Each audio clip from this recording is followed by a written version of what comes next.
development, human reason, and democracy.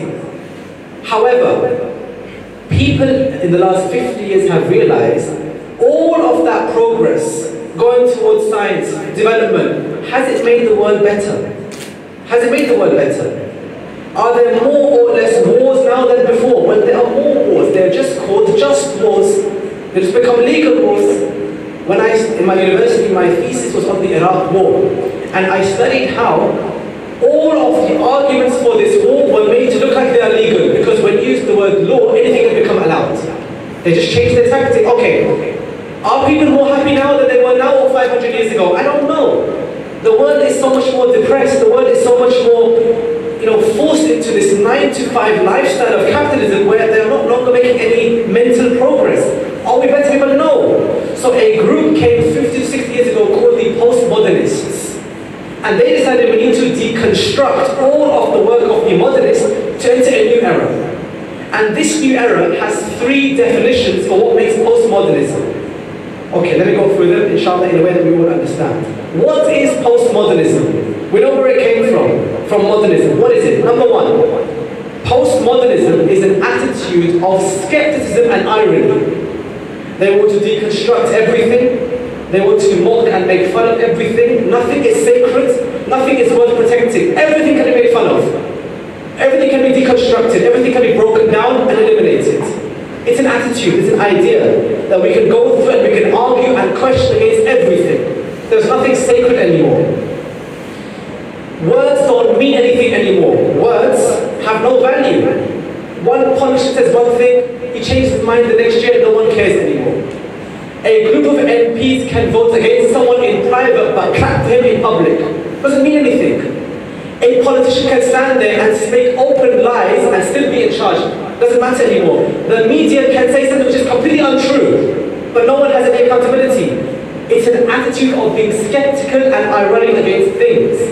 And then you keep going further and further, it becomes an attitude of completely nihilism. There's nothing important, nothing is true anymore. Nothing is valuable. Okay. Also, number 2, it is the idea of rejecting all grand narratives.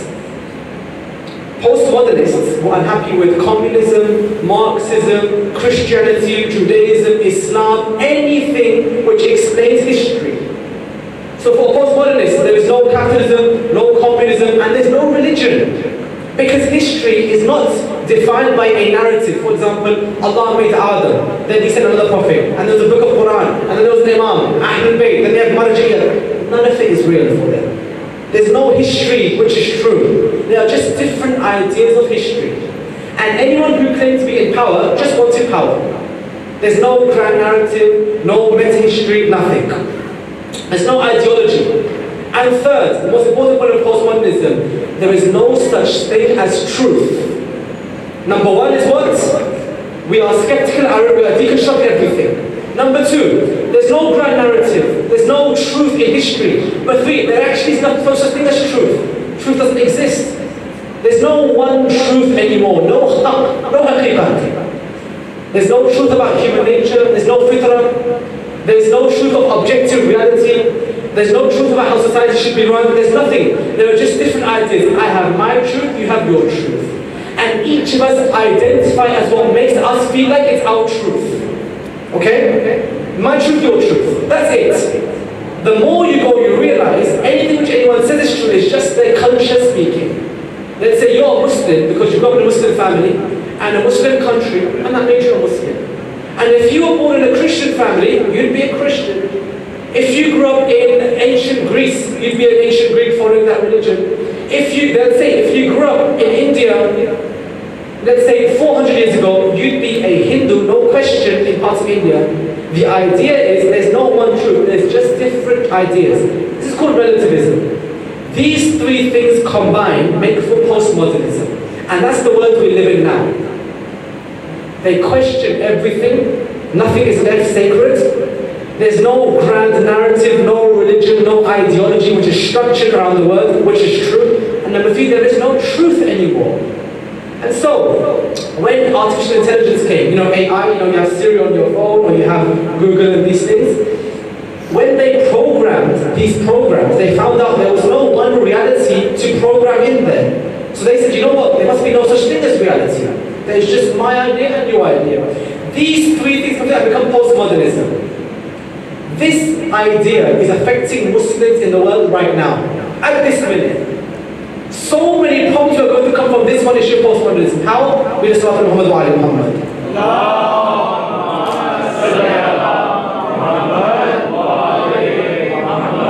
Think to yourself, have you ever heard this before? And if you have, it's because of postmodernism.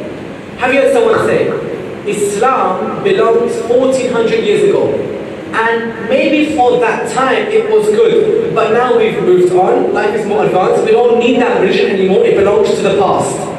That's because of postmodernism. Because there's no such thing as history anymore. There's no such thing as truth in history. Okay, have you heard someone say, you know, I feel religious inside, but I don't need to show it to other people. I don't need to pray because I feel religious inside. I don't need to fast for Ramadan, I don't need to give zakat or hope, none of these things, because inside I feel religious. So why do I have to show it to other people? Okay. Have you heard someone say, you can be spiritual but not religious? And because I'm not a religion anymore, I have a connection to nature, to Insani, to other people, and it doesn't come from Islam, it comes from spirituality. And so why do I need religion if I'm already feeling spiritual inside? Postmodernism. There's no such thing as one objective religion anymore. Okay, maybe you've heard that Islam is fundamentally patriarchal. It's about male domination. Or it's about one race over the other. Or it's about one elitism over the other. It's about one country over the other. It's not about, it's about different people wanting power. If you've heard this, that's postmodernism. Okay.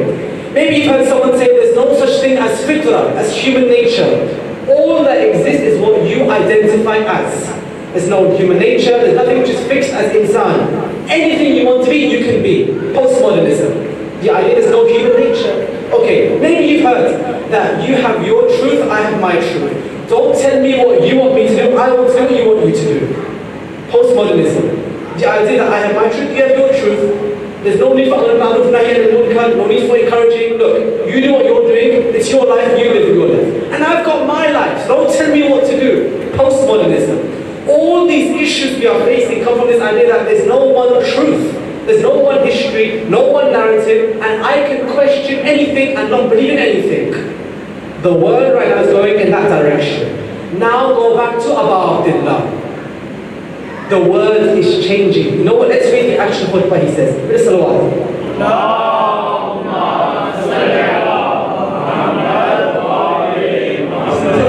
He says this when he reaches Kufa, reaches Karbala, and he looks at the people. أما بعد فقد نزل بنا من الأمر ما قد ترون وإن الدنيا قد تغيرت وتنكرت وأدبر معروفها. He says, this world we are in, pay attention, this world, something has happened, some amr is happening to us, Ahl al-Bayt. Something's happening to us right now. ما قد ترون, and all of you can see it in front of you. إن الدنيا قد تغيرت. This dunya is changing in front of your eyes. Not just changing, what's becoming lower in our eyes. And all that was ma'ruf, which was good, is being ignored from this dunya. I'll keep reading. وَلَمْ يَبْقِ مِنْهَا الْسُبَابُ كَسُبَابَةِ الْعَائِنَةِ وَخَسِيسُ عَيْشٍ كَالْمَرْعِ وَالْوَبِيلِ. And the one I said before, that there is nothing left except one small liquid in this cup, this container, and like a stormy farmland. There's no goodness anymore. He says, Allah Ta'ala, look at this.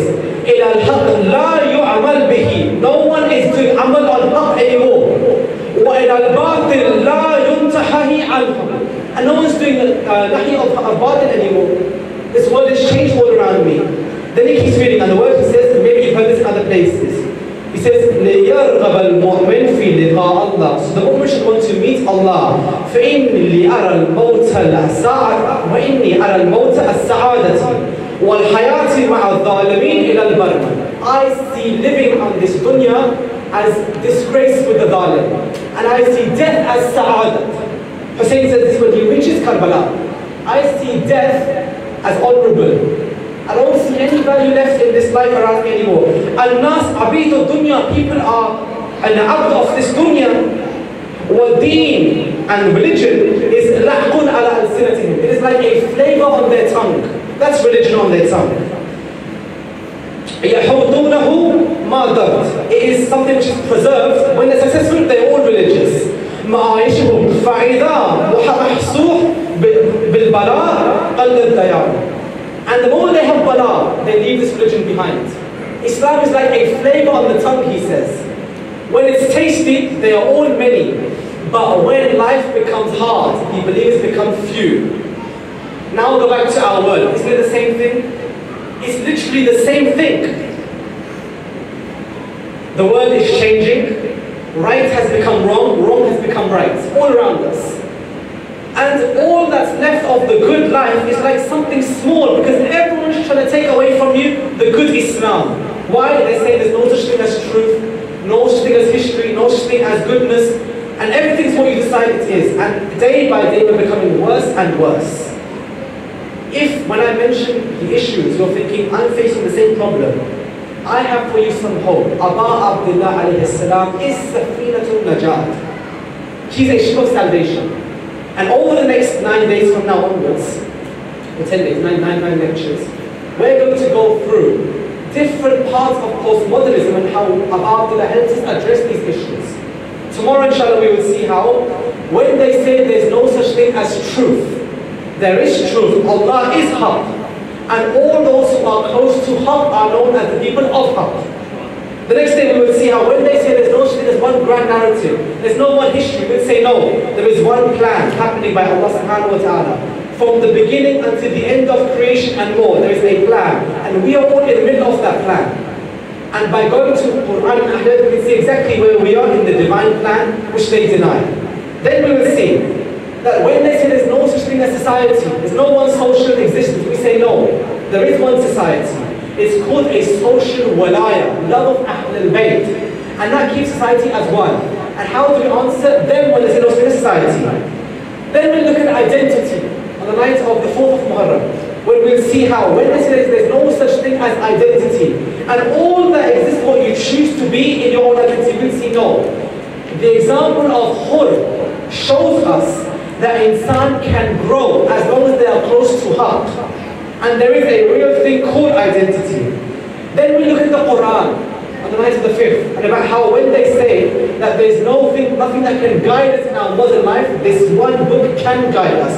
So long as we keep it with the Quran and Natiq as well as the Quran is Samit. We'll see that. Then we look at how they say to us, there's no such thing as questioning. We are the ones who question. We'll say, this is the religion of the man who says, Saluni, Saluni, qabla an taqtaruni. Ask me before you lose me. And I'll go through every time Ali has said Saluni to show that we are the people of questioning, not them. Then we look at the idea of what is your fitrah. And we find the deeper you go into yourself, you find there is a gap in every insan. And that gap can only be filled with love of Ahl al-Bayt. Once we've looked at that, we can then look at the idea that what do we inherit as a goal? On the last night we find this. And the answer is we inherit Shahadat from Aba Abdullah. That defines who we are. This whole series, if you're with me, is about how we are looking for truth in a world day by day, we're trying to take it away from you, your family, your culture, and your children. And we say no. Aba Abdullah stood for Haqq. Imam Sajjad saved Haqq. Sayyidah Zainab will not stop speaking about Haqq, and we will not stop and let go of this Haqq until the whole of the Imam alayhi salam. If you're with me, we'll continue the discussion tomorrow, inshallah. Sallu ala Muhammad wa ala Muhammad.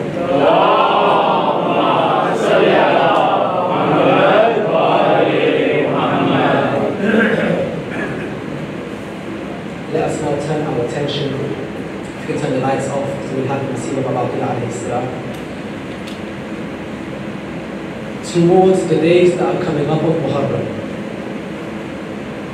The days of Hussein, the days of Sakina, the days of Ali Akbar, the days of Qasim, the days of Aun and Muhammad, the days of all of these Shuhada and Awsiya of Allah subhanahu wa ta'ala. Right now, before the 1st of Muharram, many of us are thinking about mourning for Aba Abdullah. But among all of us, there is one mother who is mourning for her son Hussein alayhi salam.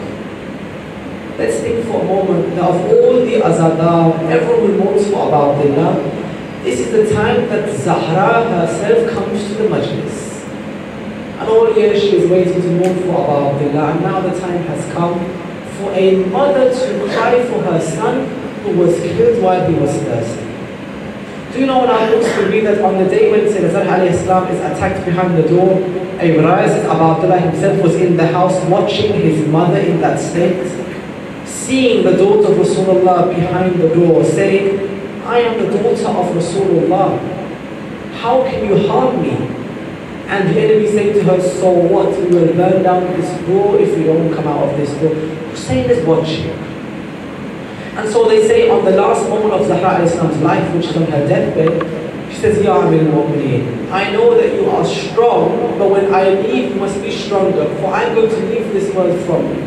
And when I leave, take care of my children, but of all of them, take care of my son Hussein. Why? Hussein sleeps on my chest when I'm alive. When I am gone, Ya Ali, you must be the father and the mother for my son Hussein. He won't understand where his mother has gone.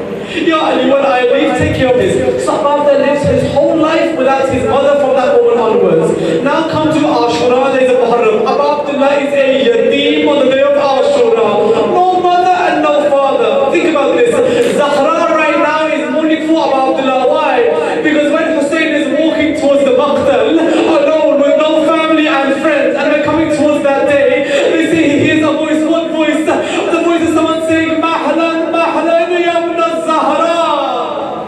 Wait, all the son of Zahra, don't go. He says, who? It's Zainab saying, oh Abdullah, don't leave me. You are son of Zahra, I'm a daughter of Zahra. Don't go towards the battlefield. We are coming towards that day, oh Zadar, when Abdullah will be lying alone on the day of Karbala. They say there's one moment when he remembers his mother. Wait, let's see my last riwayat. When Hussein is lying on the plains of Karbala, Zainab is watching for him coming, sometimes running forward, sometimes running backwards. Those who've been to Karbala, do you remember Danial Zainabiyah? How close is that hill to the story of Abu Abdullah? Sometimes forward, sometimes back. They say there comes a time when Zainab can't see Abu Abdullah. There is dust and arrows, but not the nazar of Yusuf is Zahra. So she says, oh Abu Abdullah, if you are alive, call out towards me. There's no noise. Then she says, oh son of Ali, you are the one who saw our father killed inside Mashkal Kufa. Answer. There's no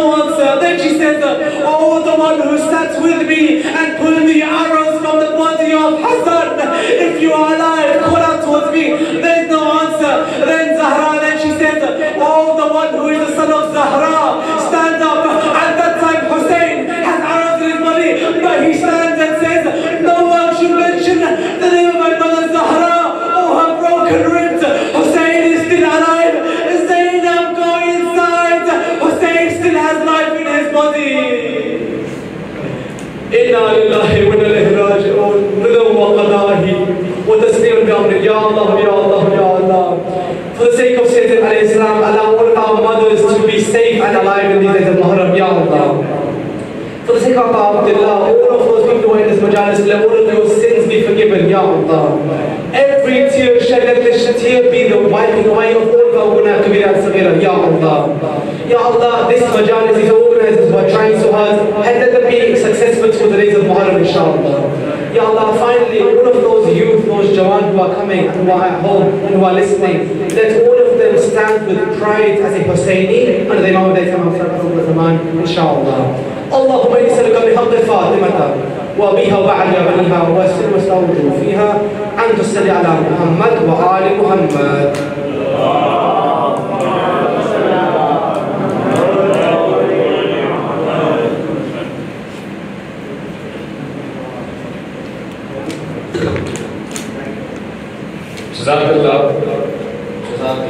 आपके पेश नज़र थे जनाब सैयद अब्बास फरशोरी साहब, जिन्होंने अपने मारूफ ज़राना किताब में इस बात पर रोशनी डाली कि इमाम हुसैन अलैहिस्सलाम जिस मकसद के लिए खड़े हुए थे वो अम्र बिल मारूफ व नही अनिल मुनकर थी, और वही सफीनत निजात हैं। और ये निजात कि सफीना जो है ये बड़ी इंसानियत के लिए है। ये सवाल है कि क्या सिर्फ मुसलमानों के हैं हुसैन? क्या सिर्फ मुसलमानों के हैं हुसैन? बैनी नौ के आंखों के तारे हैं हुसैन, इंसान को बेदार तो हो लेने दो, हर कौम पुकारेगी हमारे है हुसैन, हर कौम पुकारेगी हमारे है हुसैन। हमें बस इतना है कि हम बेदार हैं। और इसी को बढ़ाते हुए मैं गुजारिश करूंगा जनाब सैयद दानियाल अब्बास जी से कि वो मंबर पे आए और नोहे से हम सबको उम्मीद करें। पर मोहम्मद वाले मोहम्मद सल्लल्लाहु